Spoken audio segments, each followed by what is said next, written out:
In this section, we will look at the differences within speech sounds. And we take speech for granted. Most of us, manage to do speech. Obviously, there's always issues, but we take it for granted, and it's just one of those things that happens naturally. And we never actually stop to think. And it wasn't really till I went to university to learn about this that you go, what? And as I introduce it to people now, they go, oh yes, never thought of that. We just take it so much for granted. It's a bit like walking. If you then stop to think about how to walk and moving one leg in front of the other, inevitably you fall over. If you try to start thinking about how to speak and what am I doing, you'll fall over. I will now try to explain the science of speech production as simply as possible.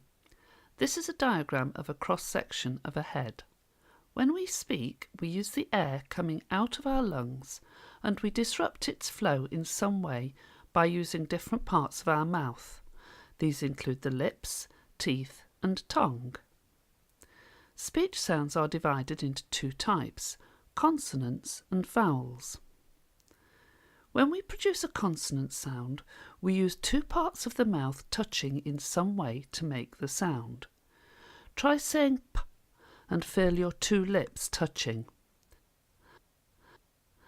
Now try saying t and feel the tip of your tongue touching the roof of your mouth just behind the teeth. We have different ways of disrupting the airflow to create different sounds. Some of them are caused by completely blocking off the airflow and then letting the air pop out very quickly like a little explosion. These are sounds such as p, d, k. Another way is holding the same position as those last three sounds, but letting the air come down your nose to produce mm, mm. A further way to produce sounds is by creating friction between two parts of the mouth as the air flows through. By holding the top teeth on the bottom lip and causing friction of the airflow, we create a f sound. Put your tongue between your teeth and produce the th sound. With your tongue behind your top teeth, you can produce a s sound. So, we can change the place within the mouth of where we make the sound. We can choose the manner in which we make the sound. One final difference evident in consonant sounds is whether we vibrate the vocal cords or not. Try putting your hand on the front of your throat and say s. Now, think about where you are making the sound. Your tongue is up behind your teeth. And how you are making the sound. Friction. And now say zzz. The place and the manner have remained the same, but you could feel the difference in your throat.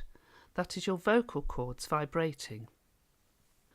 Many sounds can be produced either with or without the vocal cords vibrating. Try saying p and b, or f and v, and t and d. Here are some diagrams of a cross-section of a head shown whilst different sounds are being made. See if you can work out which sound is being produced. See how the lips are closed and the airflow stopped for the production of p or b. Now, see how the back of the tongue is up at the back of the roof of the mouth and the airflow stopped for k or g. See how the airflow can continue through the tiny gap between the teeth and the lip when saying f or v. And similarly with the tongue up behind the teeth when saying s or z. This chart shows you the place and manner of consonant sounds.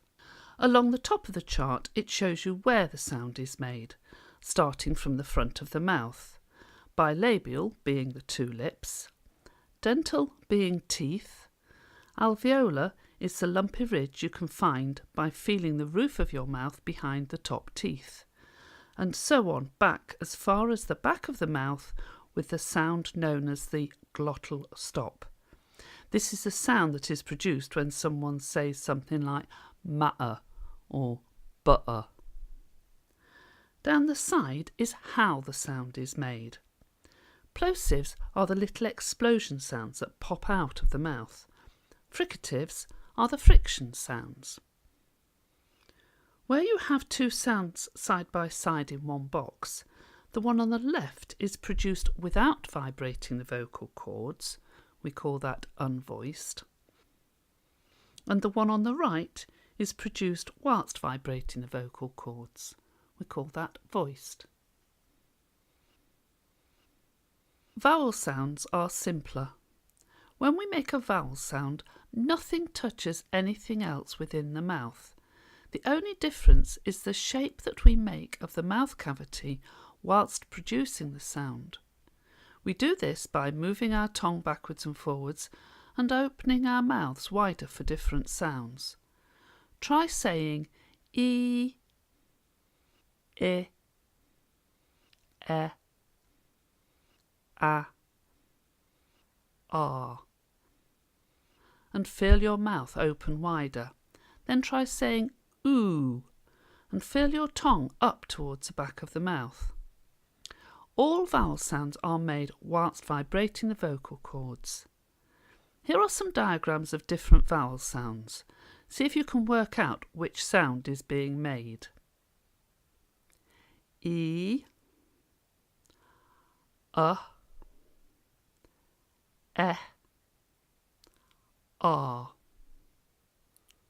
When dealing with developing children's knowledge of syllables, it is helpful to note that every syllable has a vowel sound in it. It is very important when talking about sounds to the children to try to keep the sounds as pure as possible. When saying the short sounds such as p, t, k, try to avoid saying the sound after it. Keep it as a p, not a p, or t, not t. And when saying the friction sounds, these are much longer sounds and easier to avoid the sound if you remember they can keep going. So say f, not f, and not m, or l, not l. Also, stick with the sound, not the name of the letter.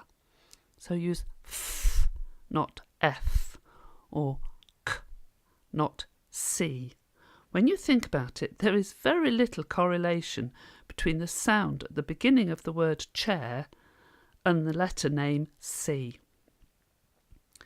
There are a number of phrases you may have heard speech and language therapists refer to if you have had any of your children presenting with speech difficulties. The most common three are fronting, stopping, and voicing. Given the knowledge you now have, these can easily be explained. A child that is fronting is making the sounds that should be made at the back of the mouth further forward, so k becomes t. A child that is stopping is failing to create the friction needed when making a fricative sound and creating a plosive sound instead, so they may say t instead of s. As you can see from the chart, this sound is made in the same place. And finally, voicing is when a child is vibrating the vocal cords when they shouldn't be. None of these are uncommon occurrences, and the best thing you can do to help is never correct a child if they cannot say the sound, but give them the opportunity to hear lots of words beginning with the sound that they can't produce. Prediz is very helpful for this. So every syllable has got a vowel sound in it, and I don't know if you have to start playing with syllables when you're here, but it's very difficult to explain to a child to think about syllables, and one of the classic ways that happens in education is you say, well, let's clap the syllables. Clap the syllables in banana. And inevitably they go, banana. They're having to try and process a sound, relate it to movement of the hands and count it at the same time. And they're so disjointed. It's very difficult to, even I find it difficult to go banana, hippopotamus. As you now know, every syllable has got a vowel in it. To create a vowel sound, we have to open our mouth because we're opening that cavity. When we're moving things touching one another to creating a cavity. So to create the cavity, to open the mouth, we have to drop our jaw. So if we put our hand under the chin and go banana, you can actually feel it. Banana. You can feel the movement. So you're not having to make your hands do it. You can feel it. So banana. They can count. Banana. So they haven't got to do this multitasking. They're getting the sensory feedback from actually moving their mouth to make the sound. A really good way of making them stop and think about it.